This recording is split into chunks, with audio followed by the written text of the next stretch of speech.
Bonsoir et bienvenue dans ce hors-série de 28 minutes où nous allons faire un bilan de l'année 2022 qui s'est cristallisé dans cette injonction à la sobriété. Une sobriété énergétique subie, conséquence de la guerre en Ukraine, et une sobriété que réclament depuis des décennies tous ceux qui luttent contre le dérèglement climatique. Notre invitée ce soir est la sensationnelle et singulière philosophe des sciences Vinciane Després, psychologue et écrivaine. Elle s'attache depuis les années 80 à modifier notre regard sur le vivant non humain et à réenchanter notre rapport aux animaux, comme elle le fit notamment dans Habiter en oiseau, son remarquable essai. Nous reviendrons avec elle sur les enjeux liés à la transition écologique, sur l'effondrement massif de la biodiversité et sans doute les biais cognitifs qui nous empêchent d'agir. Et puis on évoquera ensuite notre dépendance aux énergies sales et la difficile mise en place d'une alliance post-fossile. Enfin, nous retrouverons à la fin de l'émission Marie Bonisseau et Victor de Quiver. Qui ferait-il sur leur branche? Bonsoir Elisabeth. Bonsoir tous les deux. Quel est le programme ce soir? Cette chronique s'adresse à ceux qui ont mal vécu leur repas de Noël. Je vous explique ce soir l'art de dire du mal de ses proches. Vous allez voir, ça fait du bien. Ça ne m'étonne pas de vous. Et vous, Marie? Eh ben moi, Elisabeth, ce soir, je vous offre une chronique en langage texto avec mon palmarès des meilleurs emojis 2022. À tout à l'heure, les amis. Et puis, nous recevrons dans la deuxième partie de ce hors-série Cyril Dion, auteur-réalisateur de la série Un monde nouveau, diffusée, vous le savez évidemment, et jusqu'en mai prochain sur arte.tv. Voilà le programme, c'est dans 28 minutes, c'est parti.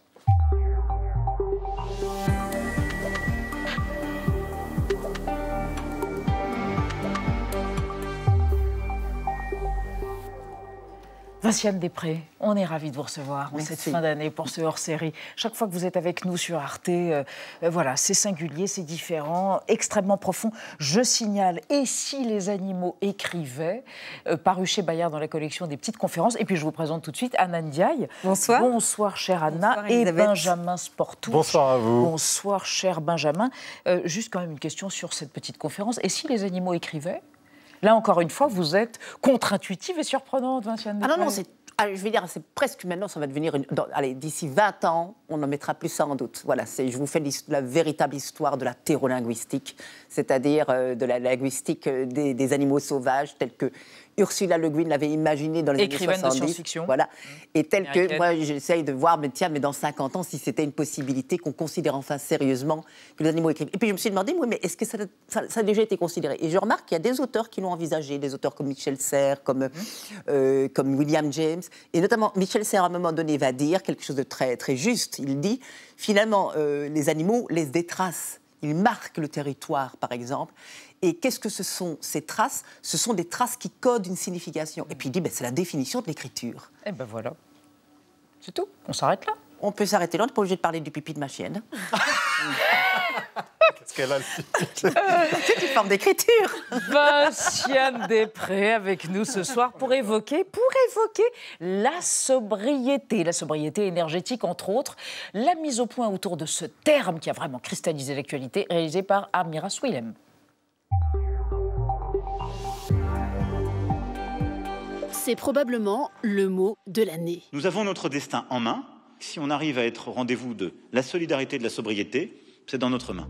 Sobriété et exemplarité. Certains ministres ont sorti du placard col roulé et autres doudounes.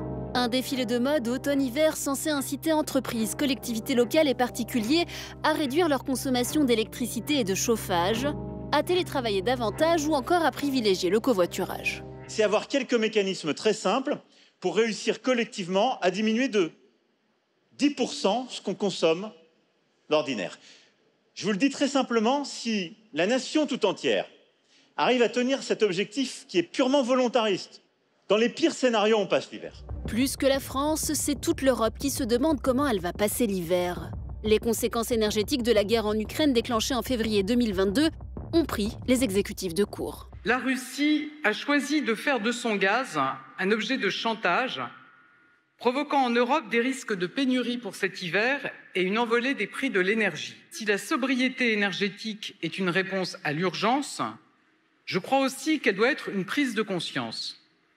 La baisse de la consommation d'énergie doit s'inscrire dans le temps long. Ça n'est pas un effet de mode, le temps d'un hiver. Car en même temps qu'éclatait le conflit ukrainien, l'urgence climatique s'est rappelée à nous. Canicules, incendies, sécheresses, inondations ont secoué la planète en 2022, qui est l'année la plus chaude jamais enregistrée en France. Pourtant, les mesures draconiennes se font attendre. La COP27 qui s'est tenue à Sharm el-Sheikh en novembre a refusé de s'engager à sortir des énergies fossiles et a débouché sur une grande déception. Les esprits s'échauffent aussi vite que la température et certains mouvements écologistes ont décidé de recourir à des opérations coup de poing. Œuvres d'art maculées, compétitions interrompues, routes coupées, ce sont désormais les méthodes des éco-activistes qui provoquent la controverse. Vinciane Després, canicules, sécheresse, des méga-feux, les inondations au Pakistan qui ont détruit plus de 2 millions d'hectares de terres agricoles, c'est la fin du déni. Vous avez le sentiment qu'en 2022, véritablement, les effets dévastateurs du dérèglement climatique, tout le monde les atteste. On ne peut plus dire « je ne le savais pas ». Alors, on ne peut plus le dire, quoique on savait déjà beaucoup de choses auparavant, mais c'est que maintenant, les gens sont confrontés là où ils ne s'attendaient pas à être confrontés. On pensait que c'était toujours ailleurs que ça allait se produire. Ben non, ça se produit chez nous aussi. Ce qui veut dire que ça change aussi la perception des choses, que c'est plus abstrait. Je pense que c'est ça. C'est plus abstrait comme ça l'était. Et là c'est intéressant, mais est-ce que je veux dire, Bruno Latour, dans un récent interview, le philosophe disparu il y a peu de temps, dans une récente interview, disait mais ce genre de choc n'a pas jusqu'à présent changé grand-chose. Et donc, qu'est-ce qui va changer? Parce qu'il est vrai, lui-même disait aussi, peut-être que le confinement sera une occasion de revoir nos manières de vivre. Et puis, on voit que l'occasion, elle a peut-être été un peu ratée. Donc, est-ce que ce seront des occasions de revoir nos manières de vivre? Espérons-le, on va voir. Vinciane Després, nous sommes à l'aube, ou peut-être déjà dans la 6e extinction. Il y a eu une COP consacrée à l'effondrement de la biodiversité au début du mois de décembre au Canada. Comment est-ce qu'on se mobilise? Vous dites, les chiffres, d'une certaine façon, eh bien, ça ne nous parle pas. Et pourtant, ces chiffres sont fous. Depuis 1980, pour ne parler que des oiseaux, vous qui êtes si attachés, tant attachés aux oiseaux, les effectifs d'oiseaux en Europe ont baissé de 19%. Une espèce sur 8 est menacée d'extinction. Et pourtant, vous dites, les chiffres, ça ne dit rien à personne. Qu'est-ce qui dirait à quelqu'un? Comment réémerveiller et réattacher au point que l'on veuille faire tout ce qu'on peut pour sauver cette biodiversité? Et je viens de lire un article cet après-midi même d'Anne Quérien dans Multitude à propos de la planétarisation. Et elle disait quelque chose de très, très juste. Elle dit « Nous sommes héritiers à propos de ces questions de biodiversité de la parabole ou du mythe de l'Arche de Noé. Qu'est-ce qu'il fait Noé? Il prend un couple de chaque sorte. Ça veut dire quoi? On sauve notre petit patrimoine. Peu importe, tout le monde peut crever, parce que c'est comme ça que vraiment, mais on aura gardé un couple. Donc notre petit patrimoine de biodiversité sera maintenu. Là où d'autres cultures ne vont pas envisager du tout de sauver un couple, mais vont envisager de sauver le plus de monde possible, et sans nécessairement penser en termes patrimoniaux.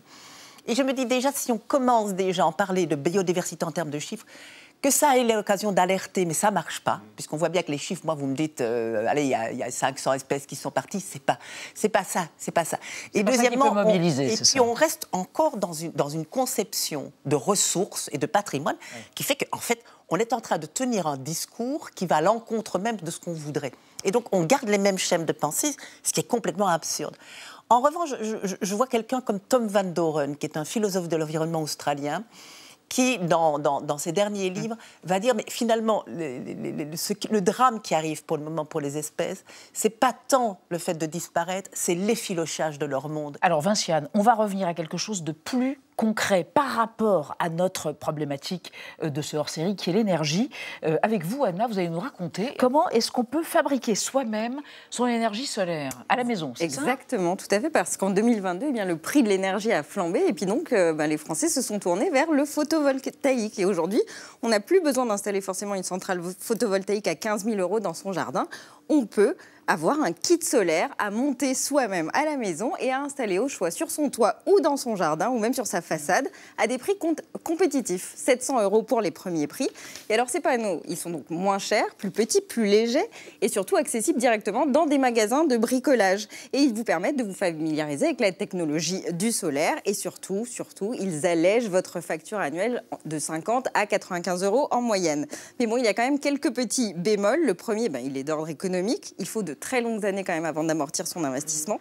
Et le deuxième est plutôt d'ordre esthétique, c'est-à-dire que tout le monde n'a pas forcément envie d'accrocher un panneau photovoltaïque sur son toit ou sur la façade de sa maison. Mais surtout, les kits solaires dont on parle n'ont pas de batterie, donc impossible de stocker des kilowatts. Il faut donc utiliser l'énergie au moment où elle est produite. Il vaut mieux donc vivre dans une région qui est plutôt ensoleillée, avec des panneaux bien orientés et être assez souple sur sa consommation d'électricité. Et donc, pour éviter cette coupure de courant, en fait, vous n'avez pas d'autre choix que de rester quand même connecté à EDF ou à un autre fournisseur d'électricité. Vinciane Després, est-ce que vous pensez qu'installer un kit solaire, par exemple, ou une éolienne dans son jardin, c'est une manière pour les Français de s'approprier la transition énergétique ? Alors, peut-être qu'il y a une chose, moi, qui me revient. Projetez-vous dans cette situation. Alors, je peux me projeter de la situation. En Belgique, surtout. Ah, chérie, il n'y a plus de nuages pendant 5 minutes. On va vite faire une petite lessive. Hein. Je vois déjà l'affaire. Vous voyez, en Belgique, ça pourrait vraiment être dramatique comme situation. Mais ce n'est pas ça que je pense. C'est que les éoliennes, par exemple, je me souviens qu'il y a quelques années d'ici, un de mes amis m'avait dit que le rendement énergétique d'une éolienne, quand c'est pour une petite collectivité, était non pas multiplié par le nombre de personnes, mais vraiment décuplé. Et que donc, chacun sa petite éolienne, chacun son petit panneau solaire, c'est peut-être pas la meilleure des idées qu'on peut avoir, notamment parce que ça coûte, on sait très bien que ça coûte aussi en termes de fabrication, ça va coûter aussi parce qu'à un moment donné, ça va être usé, etc. Alors, je veux dire, c'est peut-être là où il y a des choses qui vont pouvoir changer et d'essayer de recréer, peut-être de manière spontanée. Des coopératives citoyennes qui pourraient produire de l'énergie. Simplement entre voisins. Vinciane Després, est-ce que vous êtes collapsologue ? Est-ce que vous dites, voilà, c'est terminé, on est arrivé au bout du bout ? Ou est-ce que vous avez quand même un espoir qu'on puisse dépasser ce qu'on est en train de vivre actuellement ? Alors, je ne parlerai pas de dépasser, mais je ne suis pas collapsologue pour une simple raison, et Pablo Servigne, maintenant, admet cette raison. Je veux dire, ce n'était pas son discours au début. Il n'y a pas... Je veux dire, la fin du monde, c'est pas pensable. Oui. C'est la fin des mondes. Il y a des mondes, en effet, qui sont sur la fin. Et il y a des mondes qui sont en train de manifester de magnifiques résurgences. Je pense à tous ces endroits que Nicolas Truong avait appelés des oasis, qu'on peut appeler des ZAD, des collectivités, des jardins potagers, etc., où localement, il y a des mondes qui sont en train de renaître et de se régénérer. Et ce sont des modes génératifs. Et là, je me dis, je ne peux pas être collapsologue parce que je veux faire confiance à ces modes. Alors, chère Vinciane Després, tout au long de l'année, vous le savez, on a évoqué dans nos débats le thème du climat avec une question qui revenait taraudante. Est-ce que chacun de nous peut changer la donne en consommant différemment ? Je propose un résumé de ces débats, puis on en parle après. On va reparler des éoliennes. Il y a un consensus quand même aujourd'hui, une prise de conscience collective sur il faut arrêter de pomper dans les ressources. Oui, je pense que la majorité des Français, on le sent bien dans les enquêtes, sont complètement conscients du problème, les organisations aussi. Vous pensez que c'est une vraie prise de conscience ou alors c'est face au prix aussi, finalement, que des gens peut-être achètent moins de viande, voyagent moins aussi ? Est-ce que c'est ça ou c'est vraiment une prise de conscience écologique ? Non, il y a vraiment depuis une dizaine d'années une accélération en fait, de la diminution des consommations et qui est complètement liée à une prise de conscience écologique, que ce soit acheter des vêtements d'occasion, que ce soit manger moins de viande, c'est bien ces sujets-là. Mais c'est une partie de la population qui bouge, qui le fait un petit peu parce que c'est de la distinction. C'est-à-dire que ce qui a changé, c'est qu'aujourd'hui, pour se faire remarquer par rapport aux autres, c'est ça. C'est je mange bio, je mange moins de viande et j'achète des vêtements d'occasion. Et aujourd'hui, par exemple, prendre moins l'avion, ça commence à s'imposer. C'est un abus de langage de dire que la voiture électrique, c'est une voiture propre. Oui, on ne peut pas dire qu'une voiture est propre. Il n'y a pas de voiture propre, ça ne marche pas. Quelle qu'elle soit, il y aura toujours de la matière, il y aura toujours un impact environnemental. Néanmoins, la voiture, aujourd'hui, on en est dépendant, majoritairement. On a une partie de la population qui ne peut pas s'en passer, qui en a besoin pour se déplacer. Et donc, on a quand même un bilan environnemental qui est nettement plus bas avec la voiture électrique, et toutes les études le démontrent. On n'arrivera pas, juste si on convertit le parc vers l'électrique, on n'arrivera pas à décarboner suffisamment les transports. On a besoin d'aller plus loin. Donc, il faut changer de modèle industriel parce qu'il faut décarboner la phase de production. Donc, si on relocalise en Europe la production de batteries, ce qui est en train de se faire, si on développe des nouvelles technologies de batteries, typiquement les batteries solides, si on met des standards, des labels sur les techniques d'extraction. On mettrait Paris en bouteille. Oui, parce que c'est pas simple. Et c'est pour ça qu'il n'y a pas de miracle. Il ne s'agit pas de claquer des doigts. In fine, c'est quand même le consommateur qui décide de ce qu'il veut consommer et de quels produits et comment ils seront produits et ce qu'il est prêt à payer pour telle et telle chose. Et aujourd'hui, c'est vrai qu'il y a une vraie prise de conscience, mais on est encore très loin de la transformation de cette prise de conscience en des actes concrets pour restaurer une soutenabilité de notre modèle de croissance.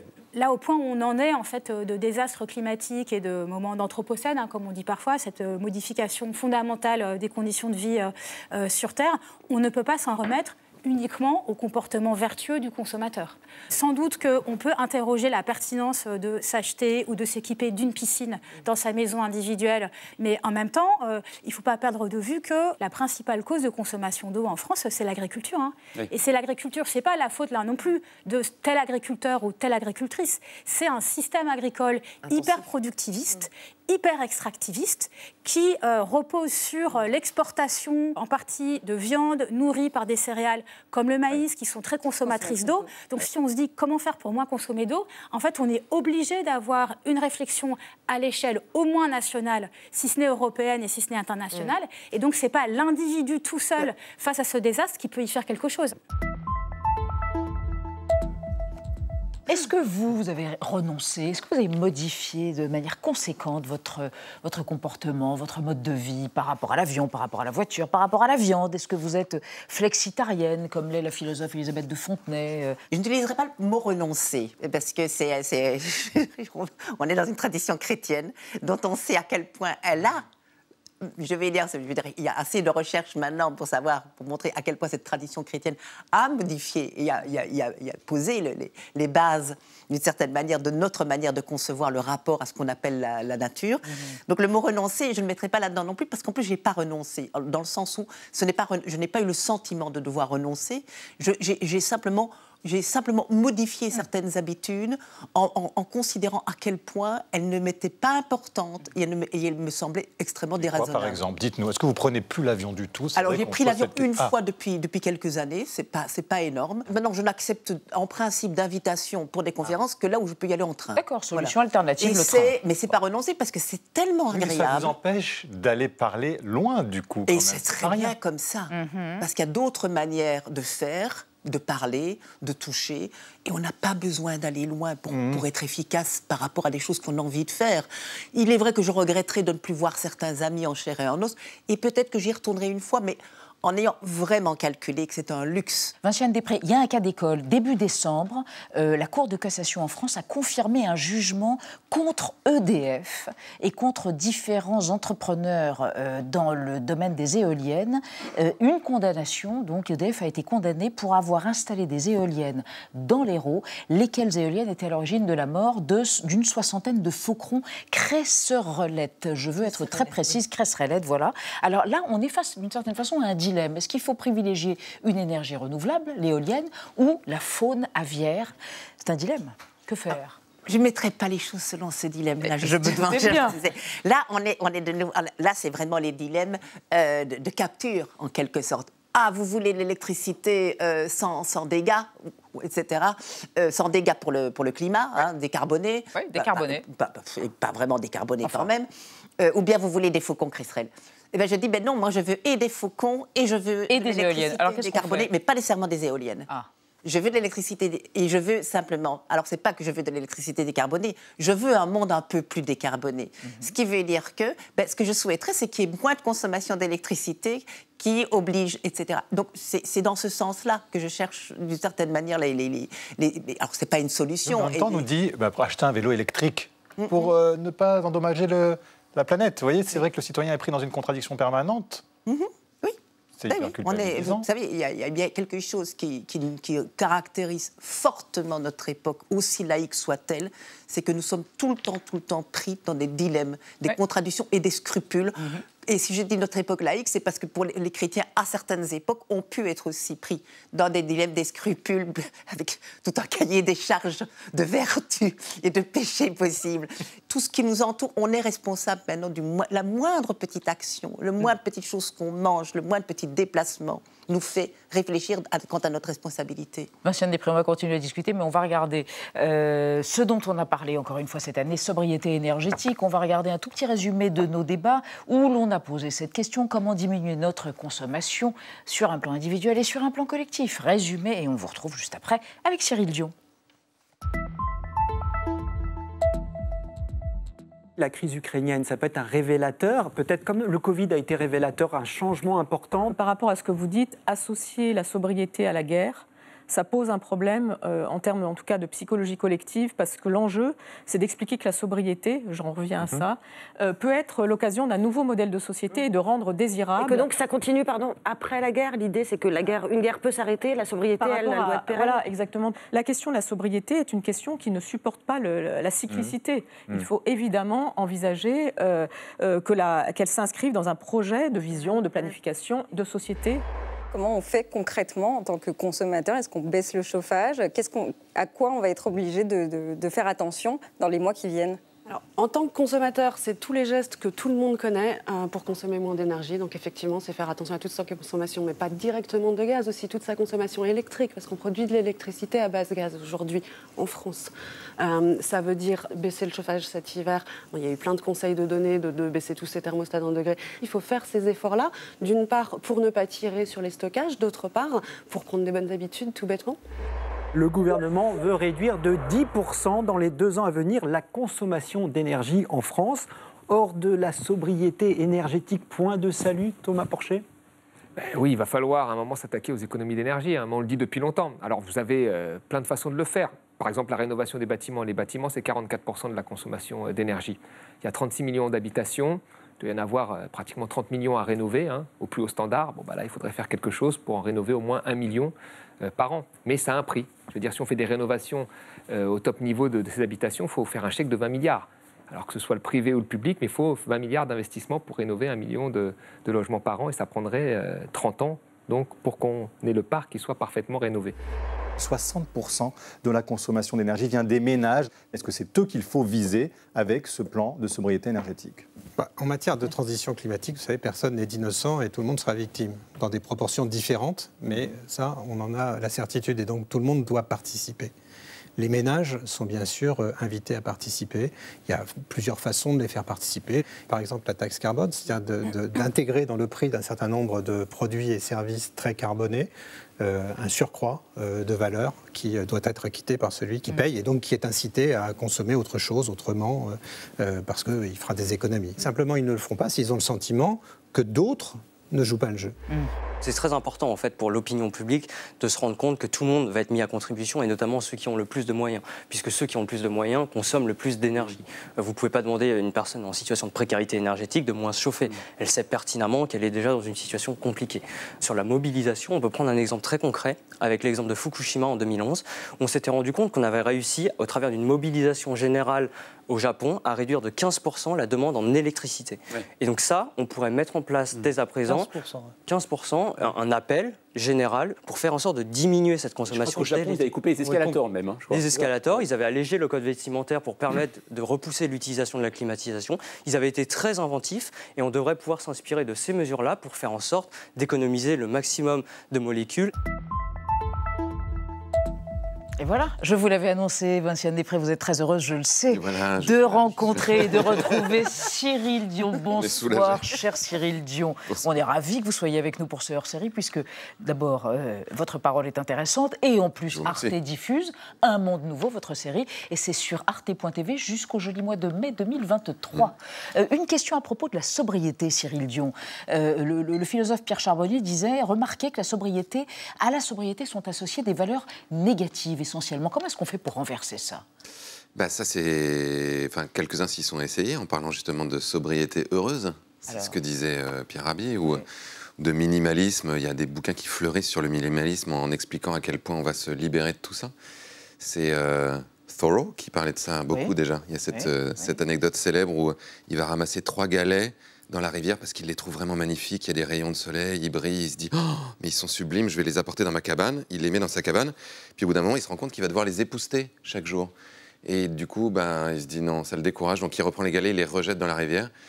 L'idée étant qu'au bout d'un moment, nos possessions nous possèdent. Ça nous prend beaucoup de temps, beaucoup d'énergie. Si vous saviez combien de temps il faut, ne serait-ce que... C'est Illich qui avait calculé ça.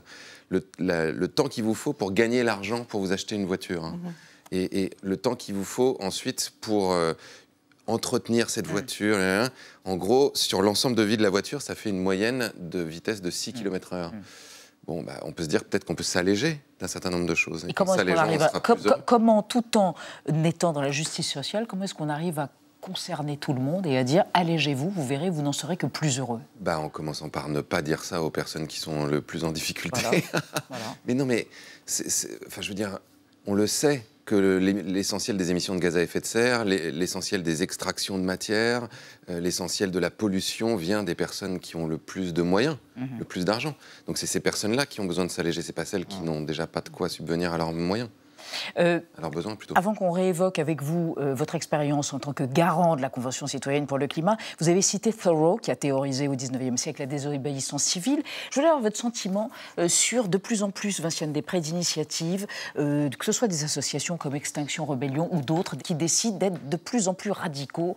Il y a eu en France cet automne un mot qui a surgi dans la bouche de Gérald Darmanin, écoterrorisme, à propos de militants qui s'opposaient à des grandes bassines à Sainte-Soline. Quel est votre point de vue sur ces actions de militants écologiques qui sont taxés d'écoterrorisme? Le terrorisme, c'est la bonne manière pour le pouvoir de briser de briser les possibilités d'actes de rébellion et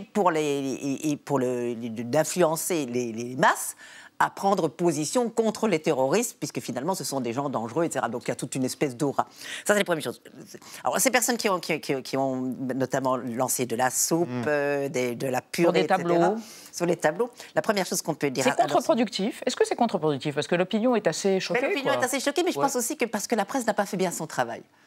Sur cette question-là. Je pense que jeter de la soupe sur une vitre, hein, voilà, c'est ça. Donc la presse n'a pas bien fait son travail parce qu'elle est allée plutôt du côté de cette idée de terrorisme, sans du tout prendre compte que d'abord, ce sont des actions qui sont quand même risquées. Ces gens, je crois que c'est 52 semaines de prison, si mes souvenirs sont bons, en Angleterre, et la France est encore plus sévère à cet égard-là. Plus 100 000 euros, ça peut aller jusqu'à 100 000 euros. D'amende et de paiement. Donc ça veut dire que ça peut briser la vie d'une personne jeune, 100 000 euros à rembourser, c'est pour des années et des années. Mais moi, ce qui m'a très fort intéressée, c'est pour ça que je disais, mais en fait, pourquoi est-ce qu'on n'a pas insisté sur le fait qu'on jetait de la nourriture? C'est quoi cette nourriture? Pourquoi on jette de la soupe, de la purée, et pas de la peinture qui pourrait faire des dégâts à la vitre? Durable. Plus durable à la vitre. Puis je me dis, mais est-ce que c'est pas les champs de tournesol qui ont été aspergés par, justement, Stop Oil. Je me disais, tiens, Stop Oil, c'est arrêter le fioul, mais c'est aussi arrêter l'huile, quoi. Je me dis, mais c'est pour ça que je pensais, c'est surchargé à la fois d'humour et de signification, et c'est là où la presse n'a pas bien fait le relais. Cyril Dion. Juste rapidement, mais... qu'est-ce qui est terrifiant? Parce que le terrorisme, c'est fait pour terrifier, pour semer la terreur. Le terroriste, c'est l'ennemi de l'intérieur. Ouais. Qu'est-ce qui est terrifiant? Est-ce que c'est des jeunes gens qui jettent un peu de soupe sur une vitre devant un tableau? Ou est-ce que c'est d'avoir 425 bombes climatiques dans le monde, qui sont en gros des grosses installations fossiles, comme par exemple l'énorme pipeline que Total est en train de construire en Ouganda, qui vont avoir des conséquences dramatiques et qui vont vraiment faire des morts, là. Deuxième chose, c'est quand même un acte d'art contemporain assez extraordinaire, c'est une performance. Bah oui, de jeter comme ça quelque chose. L'art contemporain, ça sert à quoi? Ça sert à provoquer des conversations. Là, en l'occurrence, jeter ça sur une vitre pour dire qu'est-ce qu'on sacralise le plus? Est-ce que c'est la représentation de la nature sur un tableau? Ou est-ce que c'est la nature elle-même qui est en train d'être détruite et nos conditions de vie qui sont en train d'être dégradées? Je trouve que ça a été relativement efficace et ça a beaucoup fait parler, là où le dernier rapport du GIEC avait beaucoup moins fait parler. Et avec en plus la phrase que cette jeune femme dit à un moment donné, et cette soupe, certains n'auront plus d'énergie pour la chauffer parce que la crise du pétrole est aussi une crise pour les moyens de subsistance des gens. Benjamin, revenons à la Convention citoyenne pour le climat. Et aux politiques, à l'impuissance ou à la puissance du politique. Vous avez dit, Cyril Dion, pas de solution climatique sans engagement politique. Est-ce que vous avez l'intention d'entrer dans le combat politique, par exemple, pour concrètement essayer de faire changer les choses, puisque vous avez eu une déception sur la Convention citoyenne du climat, comme d'autres l'ont eu également? Mais en fait, ça, c'est croire encore qu'il y a des personnes providentielles. Enfin, je veux dire, il n'y a pas de personnes providentielles. Ce qu'on a essayé de montrer avec la Convention... Non, mais ce qu'on a essayé de montrer avec la Convention citoyenne pour le climat, c'est justement qu'on a besoin, comme le disait Vinciane tout à l'heure, de changer de système politique. C'est-à-dire qu'on a besoin d'impliquer les gens. On n'arrête pas de dire que les gens ne sont pas prêts.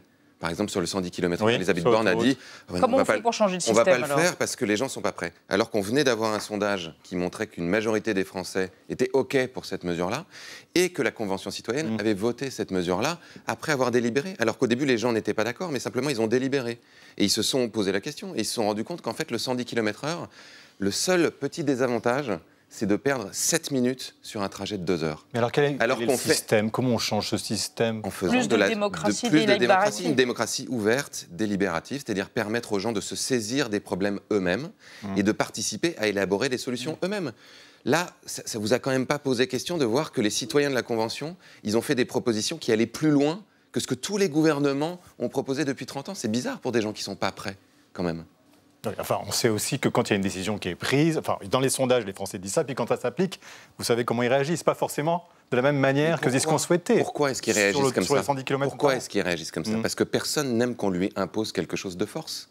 Personne n'aime ce qu'on lui dise ce qu'il a à faire.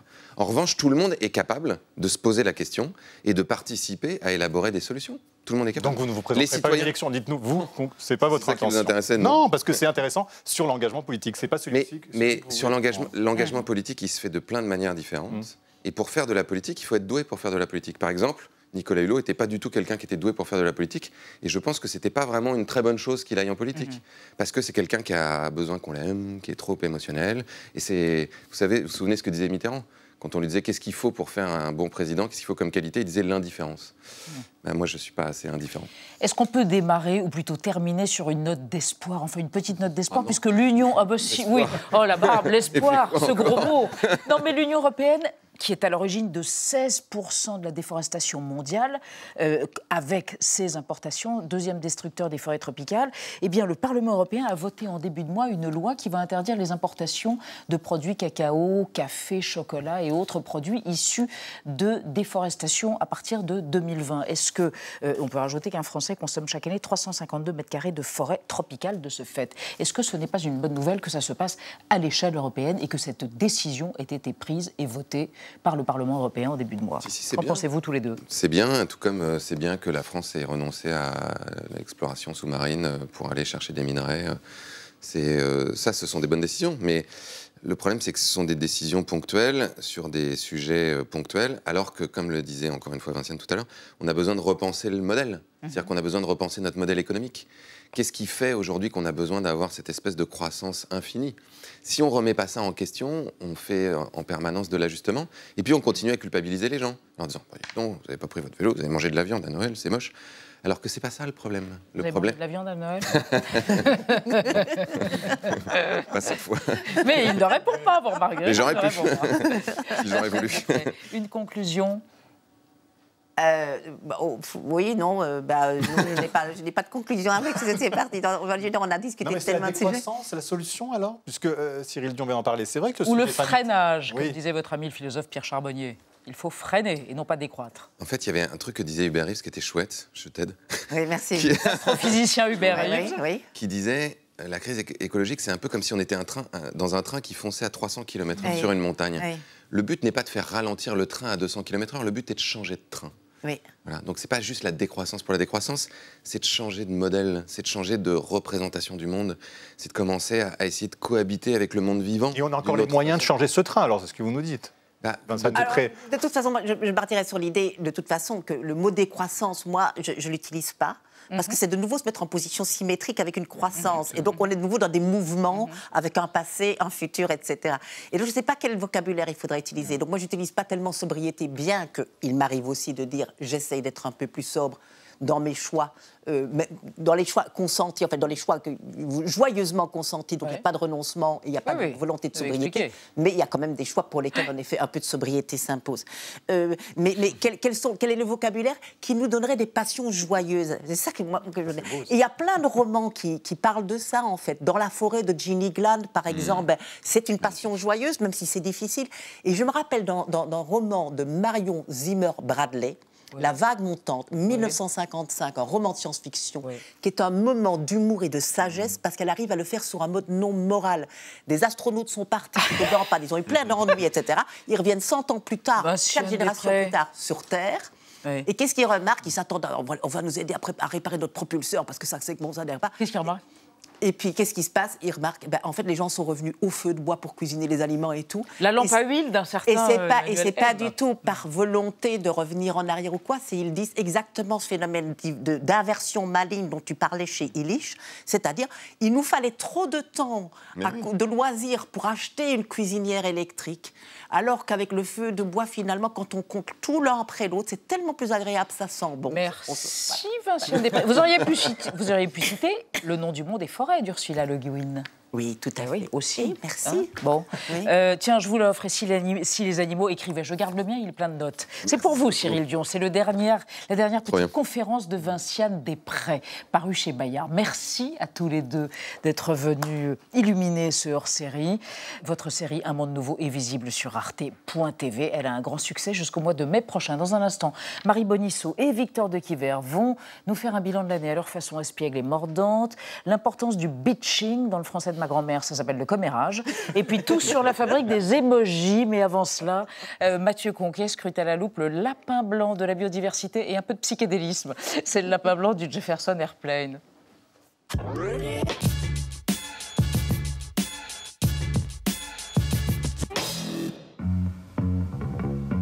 À la loupe aujourd'hui, départ à la poursuite du lapin blanc. En 1967, le groupe Jefferson Airplane enregistre White Rabbit, 2 minutes et demie de musique crescendo qui ouvre bien des perspectives. Sur une marche espagnole, qui n'est pas sans rappeler le boléro de Ravel, les paroles évoquent une pilule qui fait grandir et une autre qui fait rapetisser. One pill makes you larger and one pill makes you small. Ajoutez à cela un lapin blanc pressé, vous pensez bien sûr à Alice au pays des merveilles. Le roman de Lewis Carroll, paru un siècle plus tôt, est devenu une boîte magique dans laquelle tout le monde vient piocher. De Disney à Serge Gainsbourg, et pris près du calice, le vertige d'Alice de Lewis Carroll, jusqu'aux mangas les plus célèbres. Mais lorsque Jefferson Airplane et la chanteuse Grace Slick s'emparent de l'œuvre de Lewis Carroll, c'est pour chanter les vertus d'une éducation aux psychotropes. La chanson concentre toute la contre-culture hippie née dans le quartier de Haight-Ashbury à San Francisco, s'éduquer par soi-même et s'ouvrir à toutes les expériences.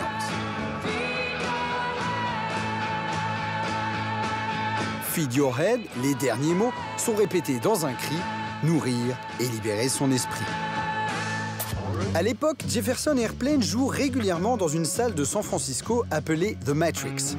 Hasard ou coïncidence, des années plus tard, c'est justement cette chanson que l'on retrouvait avec son lapin blanc et ses pilules qui changent tout dans la saga Matrix. One pill makes you larger and one pill makes you small. Moralité pour s'échapper à tout prix de ce monde, faites le coup du lapin. Énorme, Mathieu Conquet, bravo, merci à la loupe. Bonsoir Marie Bonisseau. Bonsoir. Et vous, Victor Dequiver? Ça va. Alors, il paraît que les fêtes de fin d'année, Victor, sont normalement le moment des gentillesses entre amis et de l'harmonie familiale. Bah, enfin, c'est vous qui me faites dire ça, hein, parce que je sais que non. Oui, vous allez voir, en théorie, parce que dans ma famille non plus, je vais vous dire. Par exemple, ça fait 40 Noël qu'on dit du mal dans son dos de tante Jackie.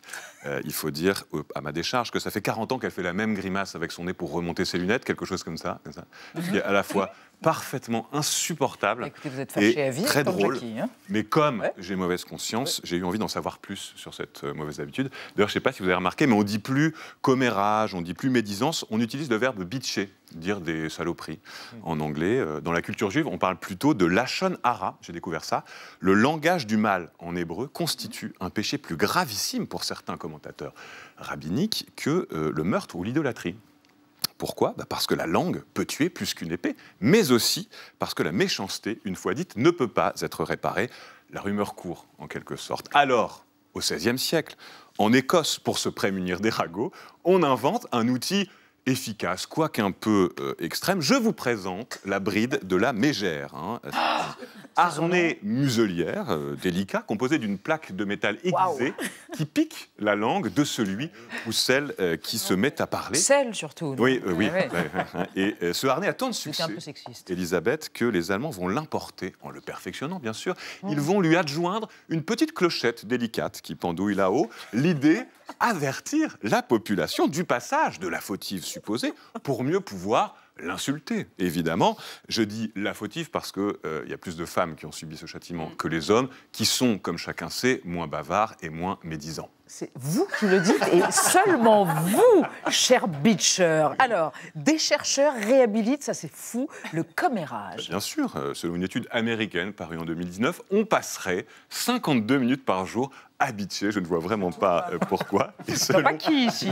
Et selon les psychologues chargés de l'enquête, les commérages sont même nécessaires, tenez-vous bien, à la survie des groupes humains. Hein. Rien que ça. D'abord, parce qu'une réputation, c'est une information. Benjamin en sait quelque chose. C'est parce qu'il est noté et commenté sur Airbnb ou sur Le Bon Coin qu'il évite de se comporter comme un filou. La peur de souffrir d'une mauvaise image le pousserait à adopter des comportements plus justes et généreux. Et c'est tant mieux, Elisabeth, hein, parce que grâce à cette caution scientifique, maintenant je sais que quand je dis du mal de Tante Jackie, je lui fais du bien. Qu'est-ce que ça pourrait être l'emoji pour dire du mal de Tante Jackie? Il n'existe pas encore. Un petit démon. Parce que, chère Marie, vous allez nous raconter l'année 2022 dans le langage, cette grammaire affective, comme disent les linguistes, les émojis. Mais oui, ces émojis, donc inventés au Japon et qui ont littéralement inondé toute notre correspondance numérique depuis maintenant une bonne décennie. 5 milliards d'émojis seraient échangés chaque jour dans nos SMS, nos mails, nos publications en ligne. Et ça n'est pas que de la déco, puisque, comme vous le disiez, Elisabeth, ça permet d'ajouter une touche d'émotion à la froideur de nos échanges numériques désormais écrits. Les émojis ont en fait la même fonction que mes mimiques, celle de Victor. Ça apporte de la nuance de sens au message, comme donc l'ironie, l'humour, la colère ou la méchanceté. Or, cette année, sur les 3633 émojis désormais disponibles, voici celui qui a été élu Émoji de l'année 2022, c'est un vote très sérieux. C'est l'émoji qui fond, fort à propos. C'est la canicule. Oui, victime de cette année 2022, c'est ça, la plus chaude jamais enregistrée, en tout cas en France. Il faut savoir que chaque année, ce qui se passe, c'est que les géants du web, donc Facebook, Google, Microsoft, Netflix, se réunissent dans un consortium privé entre eux pour décider ensemble et unilatéralement des nouveaux émojis qu'ils vont rajouter dans vos claviers. Ils ont donc le monopole de ce langage mondial et examinent les demandes différentes des utilisateurs. Par exemple, il a fallu attendre 2015, c'est très tard, pour avoir un emoji couple de même sexe, qui existait, je crois, avant 2015, et un an de plus pour avoir un emoji femme médecin. Voilà, c'est vrai que ça n'existait pas, il n'y en avait pas. Donc, ce qui est passionnant, c'est qu'en fait, il reflète les luttes de pouvoir pour être représentés dans quelques semaines. Par exemple, bonne nouvelle, les Sikhs vont enfin avoir leur symbole religieux, un emoji Kanda que vous pourrez tous vous envoyer par texto, tandis que de leur côté, certaines féministes françaises militent actuellement pour un emoji règle, menstruation, très explicite, comme vous allez le voir. Et en Angleterre, j'aime beaucoup cette croisade, une petite collégienne de 13 ans vient de se lancer dans une campagne pour plus d'émojis à lunettes. Ce qui permettrait, dit-elle, de combattre les moqueries dont seraient victimes les jeunes myopes. Elle en veut partout. Enfin, si vous n'êtes ni femme ni myope, ce qui arrive à certains, je tiens quand même à vous mettre en garde sur cet emoji que vous avez forcément déjà vu passer un jour. C'est le plus utilisé de tous. C'est l'emoji du bonhomme qui pleure de rire. Eh bien, non, c'est pas mort de rire. Attention, sachez que la jeune génération n'utilise plus du tout cet emoji.